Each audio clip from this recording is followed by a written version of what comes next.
Good morning, everybody. It's John from Veganism KILLS, and today we'll begin a part of a new series, Answering Vegan Questions. It's 7:53 a.m., Thursday, September 16th. Let's get cracking to these vegan questions from these geniuses here. Now we'll go to the first question of the day. I made a mistake. I put the calorie requirement for a female and not a male if they were going to eat the lowest possible oxalate diet in veganism, which would be kale, and to meet the calorie requirement of 2,500 calories, you'd have to also ingest 116 milligrams of oxalates eating kale, and half of that eating low oxalate bok choy. Both of them over the recommended amount of oxalates per day recommended by a certified nutritionist. Okay, let's get that out of the way. Why now, Memphis Flow, why the fuck would you eat 2,500 calories of kale? Are you daft? Non-vegans eat also kale, usually with meat. Well, that explains why meat eaters don't have problems with hypoxaluria, because we vary our diet so we're not overloaded in oxalates. You answered your own question. To me, this is like empty garbage. And where would I get the idea that vegans would eat 2,500 calories of kale? Where would I possibly get that idea?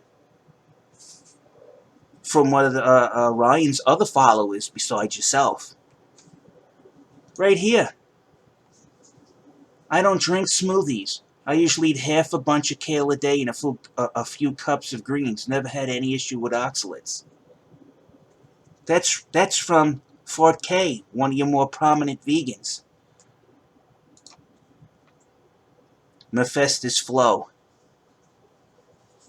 You're the guys that are providing the information. I'm just using a calculator. For some reason, vegans can't grasp the use of a simple calculator. It's ridiculous. Sitting here and prodding these vegans, you just get hit with more misinformation and more dumb stuff than you could possibly imagine. How do you follow a person who obviously doesn't have any credentials, and it reflects in the things that his followers say to such a degree? It's absurdity. It's like living in Bizarro world. Why the fuck would you eat 2,500 calories of kale? Go ask Fort K why he would eat 2,500 calories of kale, because that's what he tells me he's eating. And he can't use a calculator. 58 cups of kale, let me help you out there. 58 cups of kale would be one of the lowest oxalate vegan diets that you can eat. So you have to get the 2,500 calories intake to keep yourself still breathing. You're going to eat 58 cups of kale. 58 times 2 equals 116 milligrams of oxalates. There's no way around oxalate damage in the vegan diet. You want to change it to bok choy? Let's see. Bok choy has 1 milligram. You still have to eat 58 cups to get the proper calories. Times it by 1. It's still over the recommended 45 milligrams of oxalates a day. Vegans can add, man. Vegans, do yourself a favor. Don't get mad at me if you're embarrassing yourself. All right?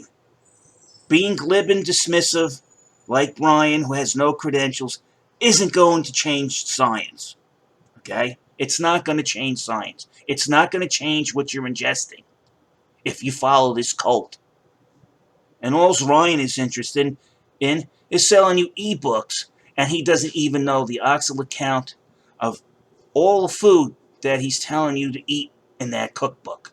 He knows nothing. He thinks because I put something up since 1939 with a few vegan staples on it, that clarifies, well, he's eating out of that range, and then he doesn't realize there's more than 30 items. And the list that I do show on my rebuttals That's the short list. The University of California has a more intense one, which is twice as long. And then these idiots could turn around and tell me, well, I'm not eating kale anymore. I'm eating tofu, which has an even higher oxalate per calorie content. Vegans, before you come and make comments and embarrass yourself, please pick up a calculator. Don't insult anybody else's intelligence when you show absolutely no signs of intelligence yourself. And on that note, I'm out of here. That's my reply to the vegan comment of the day. Keep them coming, vegans. You'll give me an endless supply of material. And on that, guys, have a good day.